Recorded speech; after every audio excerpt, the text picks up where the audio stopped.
Humanda na kayo dahil liliyab ang Araneta. Walang atrasan, walang kukurap.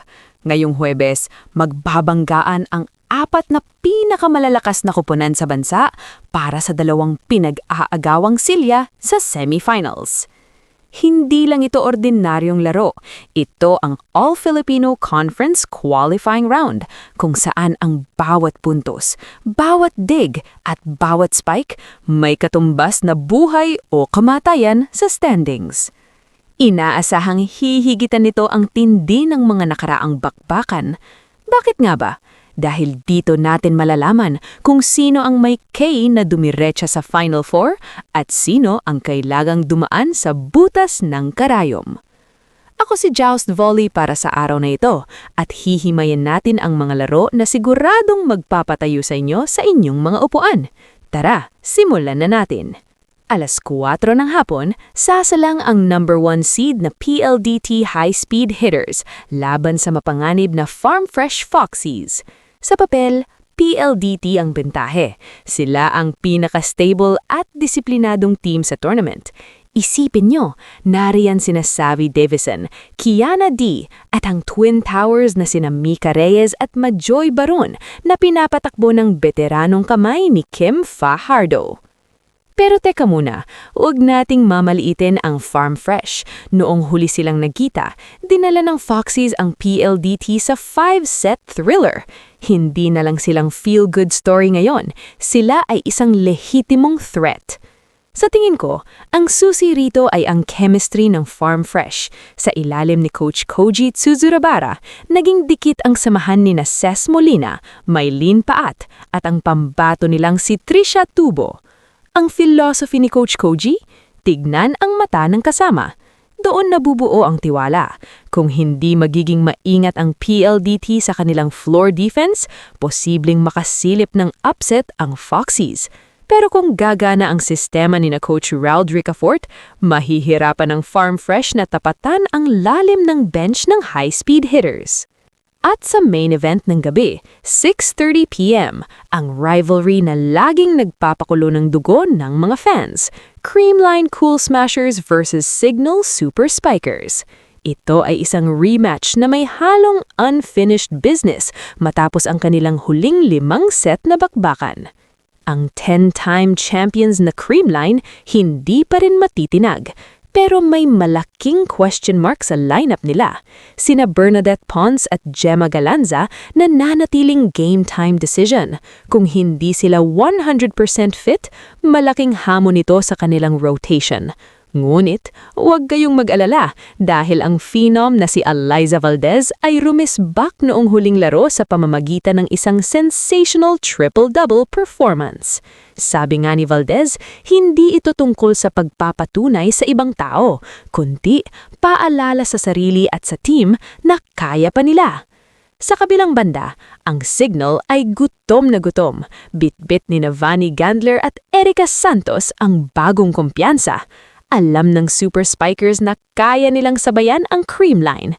Ang kanilang edge, balanced attack at improved cohesion. Kung magagaya nila ang agresibong simula noong huli nilang pagkakita at masustentuhan ito hanggang dulo, pwedeng-pwede nilang mapatalsik ang Cool Smashers sa direktang semis path. Bakit nga ba sobrang importante ng mga panalong ito? Simple lang, ang mananalo sa dalawang laban na ito, automatic na may ticket na sa Final Four. Wala nang kaba, wala nang dagdag na laro. Bakasyon o ensayo na lang ang iisipin habang hinihintay ang semis. Ang mga matatalo naman, hindi pa tuluyang out, pero mapupunta sila sa isang knockout match laban sa mga team na mananalo sa play-in stage. Mas mahabang ruta, mas maraming pagod. Kaya naman asahan nyo na ibubugos na ng lahat ng teams ang kanilang 200% effort sa Araneta. Mula sa roar ng crowd hanggang sa bawat dive para sa bola, asahan ng mas matinding thrill at suspense. Walang siguradong panalo rito, lalo na't ang pressure sa Big Dome ay iba ang hagupit. Kayo mga ka-joust, anong prediction nyo? Makakabalik ba ang Creamline sa kanilang dominant na forma o ito na ang panahon para sa Signal? Kaya bang panindigan ng PLDT ang pagiging top seed o gagawa ng kasaysayan ang Farm Fresh? I-comment nyo ang inyong mga hula sa ibaga at huwag kalimutang i-like ang video na ito, mag-subscribe at i-hit ang notification bell para lagi kayong updated sa lahat ng ganap sa Premier Volleyball League. Muli, ako si Joust Volley. Magkita-kita tayo sa Araneta. Peace out! Dito ka lang. Kulong mo sa CR. Sa akin ka lang ng bambu. lang! Ikulong sa CR. Yan, sakalin na. Edjo! Patayin ko na! Bababay na si Ethan. Baba na, Ethan!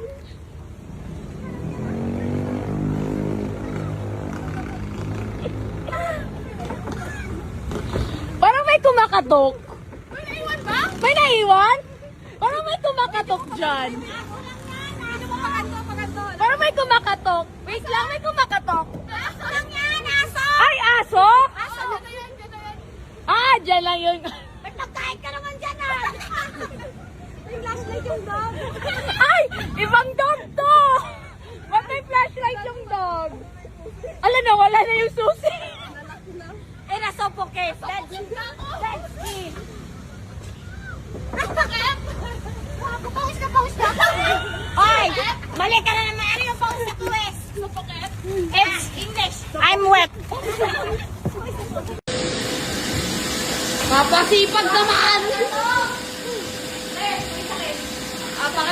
Nilalagnat yan, no?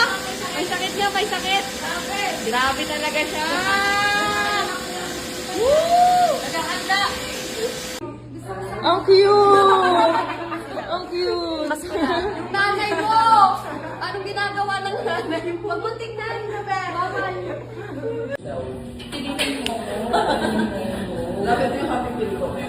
Bawal. Sila, grabe ka na kay ate. No? Happy pill. Let's go.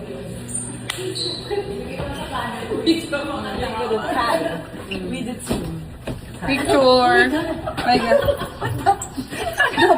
Aray ko. Picture. Picture daw. Uy, Bima, sumali ka. Sumali ka. Sir, why do you Sir, tinapa kaya. Kaya nga, parang Ayan na yung, ito yung tatay, ito yung anak. Oh, di ba? Love each other. Oh, pa. Nagbintangan din ako, hindi ko nga alam. Baka nasa taas ng aircon. Uy, naman nagkata eh. Oh, labas niyo na. Ilabas nila ang simple ilalagay. Ang torotot mo, itinago sa baol. Ang mga Ilongga, namit. Namit. CEO.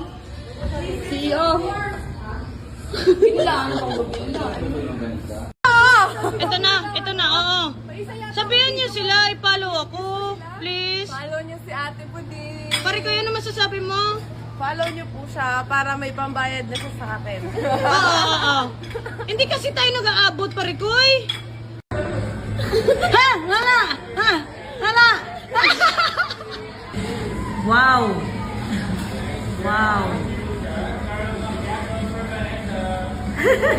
Ang pinakasikat sa tanan. Ay, kita. Walang carefully, no? Bunny girl, order. Ponggay, you know. Hi, guys! Bakit hindi nyo pa fina-follow si Buding? Sinasabi ko sa inyo. O, nagtatampo na yan. Hindi, walang tampo. Walang tampo. Yung nagsasalita ka na eh. Ayan. Guys, follow nyo si Buding. Kapag finalo nyo siya, may premyo kayo sa akin. Baka naman, Titan. Oh, baka yun sana. Baka tayo. Vitamins! Meron ako dito. Encanto daw. Thank you! Mabait si Buding, malilibre ng kape to eh. Ay, kape?